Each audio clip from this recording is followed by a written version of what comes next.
Actual కాన్సెప్ట్‌తో మీరు ఆడియన్స్‌ని ఎంటర్‌టైన్ చేద్దామని ఏ రకంగా అనుకుంటున్నారు? అండ్ ఇలాంటి కాన్సెప్ట్స్ వల్ల మీకు ఉండే టీవీ ఇమేజ్ కూడా ఏమైనా డ్యామేజ్ అయ్యే ఛాన్స్ ఉంటదేమో కదా అని. లేదన్నా. అంటే 2010 చెప్పినట్టు అక్కడి నుంచి 2017 వాస్ ఎన్ ఐ ఓపెనర్.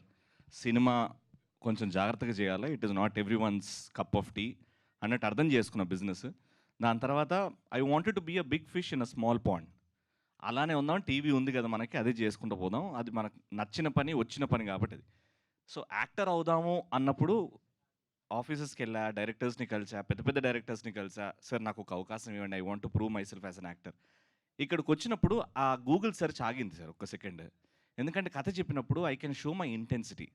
ఒక రవిని ఇప్పటివరకు ఓ ఇంట్లో కుర్రాడు, నవ్విస్తాడు, పంచలేస్తాడు అనే దానికి అది మొత్తం తోడిపోయేసరే వీడిలో ఒక ఇంటెన్సిటీ ఉంది. కాంట్రవర్సీ ఏం లేదు సార్. ఉట్టి ఆ పేరు ద్వారా అనిపించచ్చేమో కానీ సినిమా చూసిన తర్వాత ఎంటర్టైన్మెంట్ ఒక మంచి ఫీల్ గుర్తుని బయటకు వస్తారు. మంచి పాయింట్ చెప్పాం. ఎక్కడ కూడా కాంట్రవర్సీ ఒక కాస్ట్ పేరు తీసి కానీ ఒకరిని కిందికి చేసి కానీ ఏం చూపెట్టలేదు. Pure entertainment. అంటే మన నిజ జీవితంలో జరిగే సన్నివేశాలే సినిమాలో కనబడతాయి. కోర్స్ టైటిల్లో అబ్జెక్ట్ చేస్తే అది తర్వాత విషయం చూసుకుందాం. కానీ నాకు అనిపించింది ఎక్కడ కాంట్రవర్సీ నేను చేయలేదు. I have shown my intense acting. నాలో వేరే యాంగిల్ ఏదైతే ఉందో, నాలో ఎవడైతే ఆ యాక్టర్ పిచ్చోడు ఉన్నాడో ఆ పిచ్చోడు బయటకు వచ్చాడు sir. Thanks to him. One more question. Sir, తమిళ్‌లో యాంకర్స్, ఆర్‌జేలు, వీజేలు సక్సెస్ అయినట్టు తెలుగులో అవ్వట్లేదు. బిగ్ స్క్రీన్ వరకు. అంటే అక్కడ 'శివకార్తికేయన్' గారున్నారు. ఇలా చాలామందున్నారు. మన తెలుగులో మీరు, తర్వాతల 'ప్రదీప్' గారు అండ్ 'సన్నీ' ఇలా చాలామంది ట్రై చేశారు బిగ్ స్క్రీన్‌కి. కానీ ఎందుకు ఇంకా స్ట్రగుల్ అవుతున్నారు? అంటే ప్రాపర్ సక్సెస్ వాళ్ళకొచ్చినంత మీకెందుకు రావటం లేదు? దానికి రీజన్ ఏమైనా కనుక్కున్నారా? సార్ ఒక హార్డ్ హిట్టింగ్ ట్రూత్ ఏంటంటే సార్, ఇక్కడ ఆడియన్స్ చాలా ప్రేమగా ఓన్ చేసేసుకుంటారు సార్. ఎవరినన్నా టీవీ అయినా సినిమా అయినా మమ్మల్ని అంతగా ఓన్ చేసేసుకున్నారు. ఇప్పుడు నేను ఒక సినిమా తీసి, లేకపోతే నా కొలీగ్స్ కానీ సినిమా తీసి 200 పెట్టి ఫ్యామిలీతో సినిమా రావాలంటే నిన్న రాత్రే వాడిని చూసా. పెద్ద స్టార్ ఒక 6 నెలలకు ఒక్కసారి ఇంటర్వ్యూలో కనబడితే ఆయన సినిమాకి వస్తారు సార్. నేను ప్రతిరోజు టీవీలో కనిపించుకుంటూ 200 పెట్టి థియేటర్కి వచ్చి సినిమా చూడు అంటే అది లేదు sir. It's all image driven. Sivakarthikeyan గారు అది బ్యారియర్ని బ్రేక్ చేశారు. చేసి యష్ గారు ఆ బ్యారియర్ని బ్రేక్ చేశారు. Once of case sir. నేను కూడా అదే ప్రయత్నం దీని ద్వారా. సరే వస్తారేమో, రేపొద్దున నా యాక్టింగ్ చూసి వస్తారేమో. టీవీ ఆపుదామంటే ఫ్యామిలీ ఇష్యూస్, ఎవ్రీ మంత్ రావాలి. సినిమా అనేది 6 నెలలు పట్టొచ్చు, 8 నెలలు పట్టొచ్చు. అంత చేసిన తర్వాత రిలీజ్ అవుతా లేదా అని డౌట్. అండ్ ఇక్కడ తెలుగు ఆడియన్స్ ఎందుకో మా టీవీ ఆర్టిస్టులు సినిమాలు థియేటర్లో చూడట్లేదు సార్. రావట్లేదు సార్ బయటికి. అంటే నేను పేర్లు వద్దు కానీ చాలామంది చేసాం. టీవీ నుంచి చాలామంది వచ్చాం. అది చేయలేక మళ్ళీ టీవీలోకి వస్తున్నాం. ఎందుకు మన తెలుగు ప్రేక్షకులు టీవీ ఆర్టిస్ట్ సినిమా తీస్తే థియేటర్కి రావట్లేదు? ఆ పాయింట్ అర్థం కావట్లేదు. అంతే ఇంటెన్సిటీ, అంతే చేస్తున్నాం. ఎక్కడో మనం సినిమా అంటే మినిమం 200 కోట్లు ఉండాలి. లేకపోతే ఒక 1,50,00,000 చేసి దాన్ని బాగా ప్రమోట్ చేసి పెద్ద స్టార్స్తో ప్రమోట్ చేయించుకొని తీసుకురావాలి.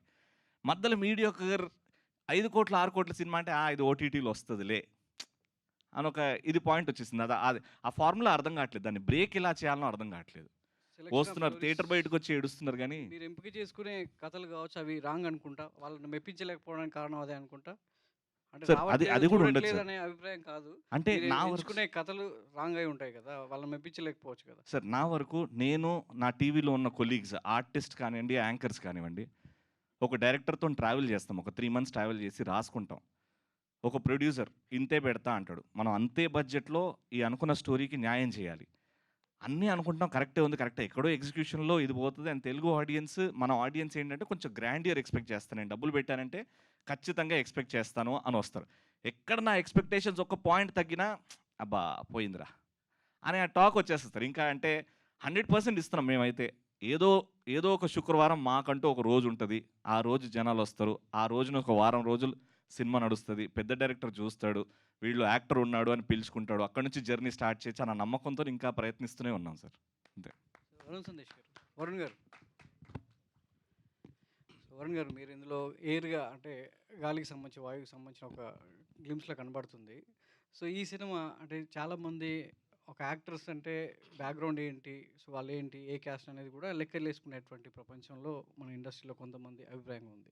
ఈ సినిమా తర్వాత 'వరుణ్ సందేశ్‌కి' సంబంధించి ఎలాంటి అభిప్రాయం మారుతుంది? సో ఆ రోల్ అనేది మీ పర్సనాలిటీకి కావచ్చు, మీ వ్యక్తిగతంగా ఎంతవరకు పేరు తీసుకొస్తుంది? ఈ క్యారెక్టర్ అయితే నా బయట నేను ఎట్లా ఉంటానో దానికి అసలు సంబంధం ఉండదండి. నేను బేసిక్‌లీ నేను చెప్పాను కదా! నా చిన్నప్పటి నుంచి ఏంటో తెలీదు గూడా ఇది. నేను అక్కడ పెరిగాను. మా మమ్మీ, డ్యాడీ వాళ్ళు నాకు చిన్నప్పటి నుంచి నాకు దే నెవర్ నేనెప్పుడు వాళ్ళని అడగలేదు. వాళ్ళెప్పుడు నాకు చెప్పలేదు. అండ్ నాకు అసలు అలాంటిది ఒకటి ఉంటుందని కూడా తెలీదు ఇక్కడికి వచ్చే వరకు. So, I don't think this will personally in my personal life like ఇది నాకు అంతే I don't think it will effect me in any way అనుకుంటున్నాను నేను. ఎప్పుడైనా ఎదురైందా అనుభవం? మీ క్యాస్ట్ ఏంటని ఎవరైనా అడిగారా? 100% అడుగుతారండి. ఎందుకు అడగరు? మీకు తెలియనిదే దాని ఉంది. దానివల్ల ఇక్కడికి వచ్చాకే. దానివల్ల అక్కడ ఎవరు అడగలేదు. మీకు కలిగిన ప్రయోజనం ఏంటి? మీకు కలిగిన నష్టం ఏంటి? నేను అసలు I don't even I don't pay attention to that much. నేను ఎప్పుడు దాని గురించి అంత ఆలోచించలేదు. అండ్ ఈ సినిమా కూడా ఇప్పుడు ఈ టైటిల్ ఏదైతే ఉందో నాకు చెప్పాను కదా, నాకు 2 రోజుల క్రితం ఆయన పోస్టర్ పంపించారు. ఇది టైటిల్ అని. బాగుందండి. అది పెట్టారు కదా, అది కాంటెస్ట్. అప్పటిదాకా నాకు తెలియదు టైటిల్ ఏంటో. కాన్సెప్ట్ అంతా తెలుసు. వెరీ ఇలాంటి కాన్సెప్ట్ అనేది తెలుసు. బట్ డైరెక్ట్ ఈ టైటిల్ పెడతారని నాకు తెలియదు. So I don't know that. But అదే అంటున్నా కదా, ప్రాబ్లం అయితే మేబీ అప్పుడు they think about it and change it, మారుస్తారేమో. బట్ ఓవరాల్గా అయితే ఖచ్చితంగా ఒక మంచి క్యారెక్టర్. నేను ఇప్పుడు మెయిన్ లీడ్గా చేస్తున్నా. And I've done films as ఇప్పుడు మైకెల్ సినిమా తీసుకుంటే ఎగ్జాంపుల్గా అందులో ఒక నెగిటివ్ క్యారెక్టర్ చేశాను. And so yeah, I'm just trying to experiment my self. I'm still trying to discover my self అనొచ్చు ఒక విధంగా.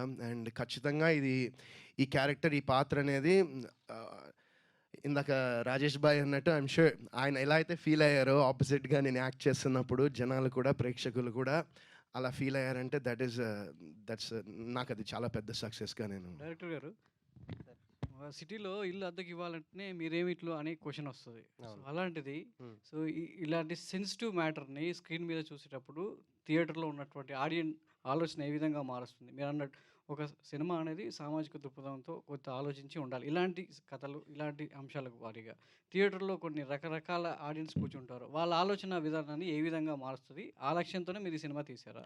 సార్, ఈ సినిమా చూసిన తర్వాత మీరు ఇందాక చెప్పారు, ఒక ఇల్లు అద్దెకు కావాలంటే మీరు ఏమిట్లో అని అడుగుతున్నారని. అది పోతుంది సార్. మీరు ఏమిట్లో అని అడగరు ఈ సినిమా చూసిన తర్వాత. అదైతే damn sure. Okay, all the best. Jampanna garu. Sir, so అంటే రవి కూడా అంటున్నారు సినిమాలో ఎక్కడ కూడా కుల ప్రస్తావన అనేది ఉండదు అని చెప్పేసి. కానీ ఇప్పుడు ఈ పోస్టర్ల మీద చూస్తే మొత్తం అన్ని కులాలకు సంబంధించిన, వర్గాలకు సంబంధించిన. సో ఇదంతా కూడా జస్ట్ ఓన్లీ ఫర్ ద సెన్సేషనలైజేషన్ అనుకోవచ్చా? లేదు సార్. డెఫినెట్లీ మీరు సినిమాలో అంటే పర్టికులర్లీ ఒక కులాన్ని, ఒక కులం పేరు, ఏ కులం పేరు మెన్షన్ చేయలేదు. కానీ బట్ ఈ సినిమా కులం అనే టాపిక్ మీదనే నడుస్తుంది సార్. అది మెన్షన్ చేయనప్పుడు మరి ఈ పోస్టర్ల మీద ఎందుకు ఆ రెడ్డి, అంటే- కాపు ఇవన్నీ? ఇవన్నీ క్యాస్ట్ అనేది ఏదైతే ఉందో ఇవన్నీ అందులోకే వస్తాయి అని చెప్పడానికి అవన్నీ పేర్లు వేసివ్వండి. వాటన్నిటి తాలూకా ఇంపాక్ట్ ఏదైతే ఉందో ఈ సినిమాలో కనిపిస్తుంది. అండ్ ఇంపాక్ట్ ఓకే, కాకపోతే అది ఎంతవరకు రిసీవబుల్గా ఉంటుంది ఆడియన్స్కి, లేదంటే డెఫినెట్లీ